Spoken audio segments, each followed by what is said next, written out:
Сандро Айба занимается футболом около 5 лет. Спортсмен, как и остальные игроки, настроен на положительный результат от тренировок и в целом от предстоящей игры. Вся команда усердно тренируется, старательно выполняя каждое наставление тренера. Я очень сильно обрадовался, потому что, во-первых, мы будем представлять свою родину, свою страну.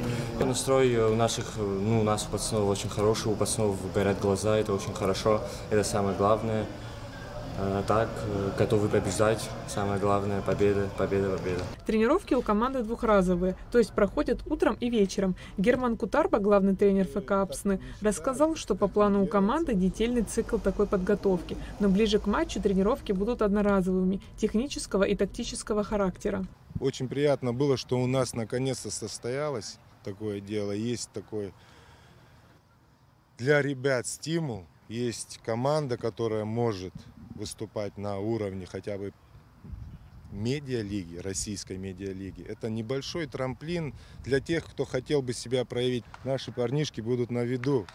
Кому-то они могут приглядеться и их могут позвать на сбор в команду мастеров. Это первой, высшей лиги, второй лиги. Мне абсолютно не важно, но это трамплин для ребят. Медийная футбольная лига – это российский футбольный турнир для медийных команд. От классических соревнований отличается участием известных личностей, музыкантов, блогеров и не только. Мы, естественно, пытались содействовать всячески. Мы заинтересованы в том, чтобы команда из Абхазии участвовала в таком роде турнира, потому что это определенный стимул для футболистов, определенная возможность проявить себя за пределами Абхазии. Нам предоставили возможность играть в медиалиге.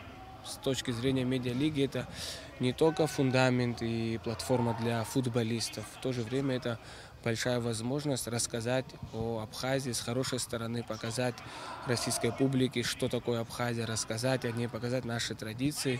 На то она называется медиалига. Футбол в Абхазии всегда был на достаточно высоком уровне. Молодежь страны в целом увлекается данным видом спорта, ведь это не только победы и достижения, но и в целом полезное времяпрепровождение. Участие команды, представительницы Абхазии в медиалиге, открывает отечественному футболу новые возможности.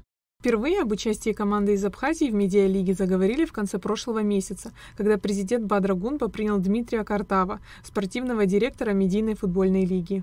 Первая игра с футбольным клубом Чертаново состоится совсем скоро. 30 августа на Сухумском стадионе «Динамо» команда Апсны дебютирует в медиалиге. Через неделю уже в Москве пройдет вторая встреча между Чертаново и Апсны, по итогам которой будет приниматься решение об участии нашей команды в следующих этапах.